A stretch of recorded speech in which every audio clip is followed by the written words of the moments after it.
Bismillahirrahmanirrahim. Assalamualaikum warahmatullahi wabarakatuh. Bapak Pengawas Bina Kecamatan Sumedang Selatan, Bapak Haji Dr. Andes Dadan Johari MM yang saya hormati, kemudian Bapak dan Ibu guru, rekan semua yang saya hormati dan saya banggakan. Puji dan syukur marilah kita panjatkan kehadiran Allah Subhanahu wa taala. Mohon saya pada hari ini kita bisa berkumpul dalam sebuah kegiatan observasi praktik kinerja kepala sekolah di SD Negeri Bangkok. Tak lupa salawat serta salam kita curahkan kepada junjungan Nabi besar Muhammad Sallallahu Alaihi Wasallam, kepada keluarganya, kepada sahabatnya, serta kepada kita semua selaku umatnya. Bapak pengawas yang saya hormati, pada kesempatan kali ini saya akan bacakan dulu indikator pelaksanaan praktik kinerja kepala sekolah. Indikator yang saya ambil yaitu aktivasi kegiatan komunitas belajar. Adapun target perilaku pilihan kepala sekolah, yang pertama, kepala sekolah menyampaikan informasi dengan tepat, mudah dipahami dan relevan dengan peningkatan pembelajaran. Kemudian kepala sekolah menggunakan data yang relevan untuk mendukung efektivitas komunitas belajar, serta kepala sekolah melibatkan audiens sepanjang presentasi yang meliputi perhatian, interaksi dan respon aktif. Itu Pak target perilakunya. Jadi pada kesempatan ini saya akan mempresentasikan tentang bagaimana itu komunitas belajar. Baik, Bapak dan Ibu semua, izinkan saya berdiri ya. Nah, di sini apa itu komunitas belajar?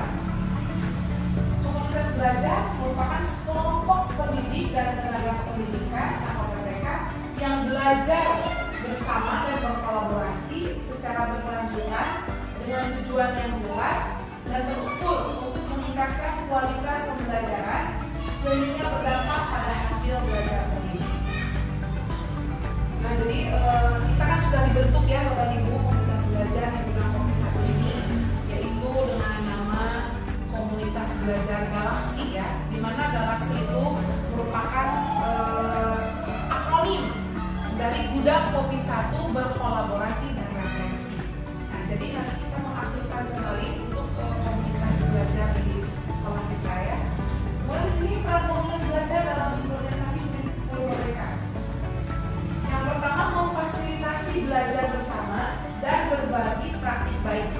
Kemudian memfasilitasi diskusi untuk memecahkan masalah, tantangan belajar, mudik dengan siklus inquiry, refleksi awal, perencanaan, implementasi, dan evaluasi. Nah, Bapak dan Ibu, sebetulnya untuk mengelola data yang kita mengetahui permasalahan segala macam di apa yang dibutuhkan oleh peserta didik, itu kita lihat dari rapor pendidikan terlebih dahulu. Jadi kita nanti di tombol ini, di dalam tombol nanti kita buka sama-sama ya rapor pendidikan sekolah kita.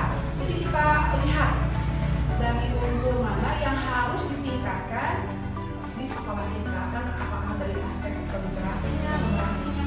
Jadi nanti kita buka sama-sama ya dalam rapor pendidikan. Next. Dan sini belajar bersama dalam tombol dapat menggunakan berbagai sumber belajar antara lain PMM, webinar, website, sumber belajar lainnya. Nah, kalau PMM Bapak Ibu semua sudah memiliki akun belajar ID, jadi kita bisa belajar di PMM secara mandiri ya. Mungkin ada beberapa rekan guru di sini yang sudah memiliki sertifikat dari hasil belajarnya dari PMM. Nah, kemudian webinar Bapak dan Ibu nanti dalam tombol nanti kita ada webinar yang dilaksanakan baik dari KPPD ataupun dari instansi lainnya. Nanti kita bareng-bareng ya, kita bareng-bareng untuk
merupakan top di situ saja, bisa dari UMM, webinar. Nah, itu yang dilaksanakan oleh Dinas Pendidikan itu merupakan salah satu bagian dari kegiatan Kombel. Nah, selanjutnya ini ada 3 ide berkesinambungan ya agar Kombel lebih berdampak pada murid. Karena kita mengadakan Kombel ini bukan untuk guru saja, tapi harus berdampak gitu kepada murid. Di sini ada 3 ide ya, yang diperlukan pergeseran cara berpikir dari teknik learning. Paling kali ini kembangkan Kombel yang berpusat pada pembelajaran murid yang menerapkan 3 ide besar secara berkesinambungan dengan siklus info ini. Nah, di sini ada ide besar yang pertama. Di sini ada pertanyaan Bapak dan Ibu. Ada pertanyaan, ada 4 pertanyaan. Yang pertama, apa yang kita harapkan murid pelajari? Kemudian, bagaimana kita tahu bahwa murid sudah belajar hal tersebut? Bagaimana respon kita jika ada murid yang tidak belajar? Dan bagaimana kita akan memperkaya materi untuk murid yang sudah akhir? Nah, di antara Bapak dan Ibu, silahkan di sini ada pertanyaan. Barangkali ada yang akan menjawab pertanyaan dari 1, 2, 3 rangkap. Baik, untuk yang pertanyaan pertama, apa yang kita harapkan murid pelajari? Dari Bapak dan Ibu, mungkin ada yang berpendapat? Ya, silakan, Luis. Coba menjawab ya dia. Apa yang kita harapkan murid pelajari sebagai pendidik, kita di sini sebagai pendidik mungkin ya. Jadi yang saya harapkan yang murid pelajari itu tidak hanya tentang pengetahuan saja dari segi pendidik, tapi juga dalam perubahan perilaku ataupun sikap. Jadi karakter anak itu harus mulai kita harapkan harus dipelajari gitu. Jadi tidak hanya anak pintar, tapi juga berkarakter, jadi cerdas berkarakter. Jadi anak itu tidak hanya pintar dalam kehidupan saja, tapi juga dalam bersikap. Jadi saya harapkan seperti itu untuk anak-anak kita nanti. Ya, bagus sekali ya, itu pendapat Luis. Apa yang diharapkan murid pelajari? Bagus sekali. Untuk pertanyaan kedua, bagaimana kita tahu bahwa murid sudah belajar hal tersebut? Ya, silakan Bu Lina. Nyambung dari tadi yang disampaikan oleh Luis ya, betul sekali bahwa tidak hanya pengetahuan kita harapkan di kelasnya. Salah satunya lagi dari yang kita bisa lihat dari bagaimana kita murid sudah belajar itu, mungkin salah satunya dari kita bisa melihat perubahan yang anak-anaknya. Nah, bagaimana kita bisa melihat itu? Kita lihat saja bagaimana dari awal pengetahuannya, keterampilannya, nilai sikapnya. Seperti itu bisa kita lihat apa sudah berubah. Ya, pertanyaan Bu Lina. Terima kasih Bu Lina. Kemudian pertanyaan yang ketiga, bagaimana respon kita jika ada murid yang tidak belajar? Silakan. Saya coba menjawab ya. Terima kasih kesempatannya. Saya coba menjawab bagaimana respon kita jika ada murid yang tidak belajar. Nah, kita di sini adalah sebagai guru atau fasilitator di kelas. Jadi, bila kita melihat ada siswa yang tidak belajar, respon pertama kita bisa mendekati dengan melakukan dialog dengan siswa tersebut. Kemudian, secara keseluruhan kita bisa membuat metode pembelajaran yang bervariatif sehingga menarik dan tidak membosankan dan bisa meningkatkan motivasi siswa. Selanjutnya kita juga bisa membuat kesepakatan kelas sebelum pembelajaran itu dilaksanakan. Iya, terima kasih. Pertanyaan terakhir, bagaimana kita akan memperkaya materi untuk murid yang sudah mahir? Silakan. Ya, Bu Jati. Saya akan mencoba untuk menjawab pertanyaan keempat, bagaimana kita akan memperkaya materi untuk murid yang sudah mahir, yaitu dengan melaksanakan kegiatan kurikuler untuk lebih mengembangkan kemampuan anak, misalnya yaitu dengan mengadakan. Terima kasih. Baik, Bapak dan Ibu, nah dari keempat pertanyaan ini merupakan ide besar ya dalam kegiatan Kombel ini. Ide besar pertama, jadi kita fokus ke pembelajaran. Jadi apa yang dibutuhkan murid kita di dalam proses kegiatan pembelajaran. Nah, yang akan didiskusikan, yang akan nanti sharing praktik baik dalam ngobrol adalah ini idenya, salah satu ide besarnya yaitu fokus pada pembelajaran. Kemudian selanjutnya ide besar yang kedua, membudayakan kolaborasi dan tanggung jawab kolektif. Nah, di sini kolaborasi untuk menciptakan pemahaman bersama, kolaborasi dengan memiliki kesadaran bahwa proses pembelajaran dan keberhasilan seorang murid merupakan tanggung jawab bagi semua PTK. Kemudian kolaborasi ini diciptakan untuk menghadirkan suasana belajar bersama yang di dalamnya terdapat rasa saling tergantung satu sama lain. Nah, jadi Bapak dan Ibu, dalam komunitas belajar kita ini kita membudayakan kolaborasi ya dengan tanggung jawab kolektif. Jadi antara guru satu dengan guru yang lainnya kita saling berkolaborasi, di mana misalnya jadi saling berkesinambungan. Contoh misalnya dari kelas 2 nih, kelas 2 misalnya seorang anak belum bisa baca. Nah, kita diskusikan nih, nanti kemudian naik kelas lah ke kelas 3. Nah, di kelas 3 masih belum bisa baca. Nah, itu guru kelas 3 berkolaborasi dengan guru kelas 2, ditanyakan apa penyebab si anak tersebut belum bisa membaca misalnya. Itu saling adanya kerjasama, jadi saling membantu sehingga mungkin penyebabnya ini sehingga nanti kita coba di kelas 3 dengan antisipasi atau obatnya gitu ya, caranya agar anak tersebut bisa membaca dengan langkah seperti ini dicoba. Masih belum bisa, kita diskusikan bareng-bareng gimana sih caranya agar anak tersebut bisa cepat membaca. Nah, kita berkolaborasi, tanyakan kepada guru lain, ada ide baik yang lain, seperti itu ya. Ini adalah ide besar kedua di dalam komunitas belajar, adanya kolaborasi. Kemudian ide besar yang ketiga, berorientasi pada hasil atau pembelajaran murid. Nah, di sini siklus komunitas belajar dalam sekolah merupakan rangkaian pengelolaan yang bertujuan untuk meningkatkan kapasitas PTK dan meningkatkan kualitas hasil belajar murid. Nah, di sini ada refleksi awal, kemudian perencanaan, implementasi dan evaluasi. Di sini dilihat ya dari proses kegiatan pembelajaran, dimulai dari refleksi awal. Refleksi awal itu biasanya apa? Membuat asesmen awal ya. Jadi kemampuan anak itu sejauh mana mampu atau belum gitu ya, baik dari segi kognitifnya atau afektifnya. Nah, kita di refleksi awal. Kemudian kita membuat membuat perencanaan pembelajaran seperti apa dengan kondisi anak yang sudah di asesmen di awal. Kemudian kita membuat perencanaannya seperti apa. Nah, kemudian diimplementasikan di kelas. Apakah cocok atau tidak? Kemudian diimplementasi. Nah, kemudian nanti hasilnya dievaluasi.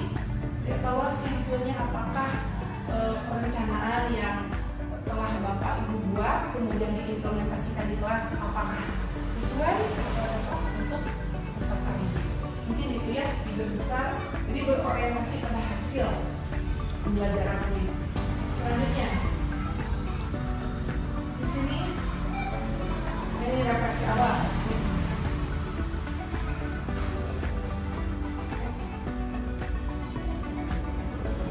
Nah, dari tadi ya, dari ketiga tahapan, dari ketiga tahapan di sini semua tahapan seperti dilaksanakan dengan mengintegrasikan tiga ide besar yang menggunakan 4 pertanyaan kunci. Yang tadi 4 pertanyaan kunci berdasarkan siklus inquiry disesuaikan dengan kebutuhan para pendidik. Hal yang dibicarakan pada komunitas belajar dalam sekolah adalah pembelajaran murid.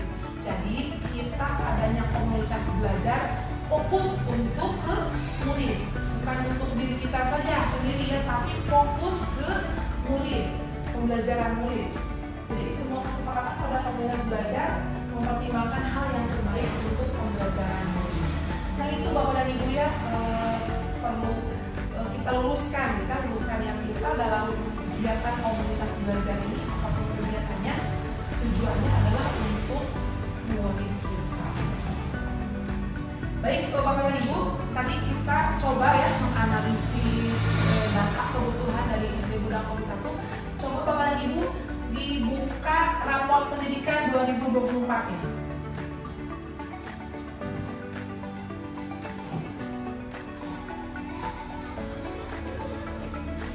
Bisa kebuka.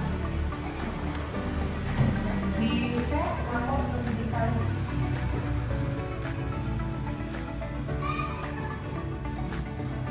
Sudah muncul. Nah ini rapor pendidikan.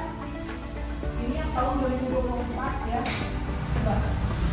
Nah, di sini rapor pendidikan kita, Bapak Ibu perhatikan, di sini masih ada yang warna kuning. Alhamdulillah tidak merah ya. Di sini ada kemampuan literasi, numerasi, karakter itu sudah baik. Nah, literasi dan numerasi masih kuning. Coba nah, ini untuk yang lainnya kita perlu pelajari apa masalah. Kali ini apa? Iklim keamanan satuan pendidikan sudah baik, iklim kebinekaan sudah baik, kualitas pembelajaran sudah baik. Jadi kita masih, yang harus dikembangkan, yang harus ditingkatkan di rapor pendidikan SD Negeri 1 ini adalah kemampuan literasi dan kemampuan numerasi. Coba Bapak dan Ibu, nah kita ingin tahu nih literasi apa saja yang menjadi akar masalah sehingga literasi kita masih kuning. Nah, Bapak dan Ibu bisa mengklik pelajari akar masalah. Sudah diklik akar masalahnya.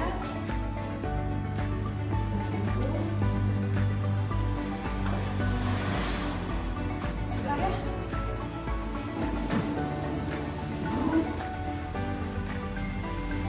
Di sini bisa diklik detail. Nah, kompetensi membaca teks sastra artinya kemampuan peserta dalam memahami, menggunakan, merefleksi, dan evaluasi teks diksi. Nah, jadi kompetensi yang ini berarti anak-anak harus ditingkatkan, masih kuning kan ya tadi. Jadi kompetensi ini si anak masih perlu ditingkatkan. Silakan. Kemudian yang ini membaca teks informasi. Nah ini kemampuan selanjutnya dalam menggunakan refleksi dan evaluasi teks informasi kondisi. Di sini ada capaian kompetensi membacanya pada tahun ini 49,77 ya, masih di bawah 50 gitu. Sehingga tadi warnanya kuning. Nah ini adalah istilahnya tugas kita bagaimana caranya agar kemampuan literasi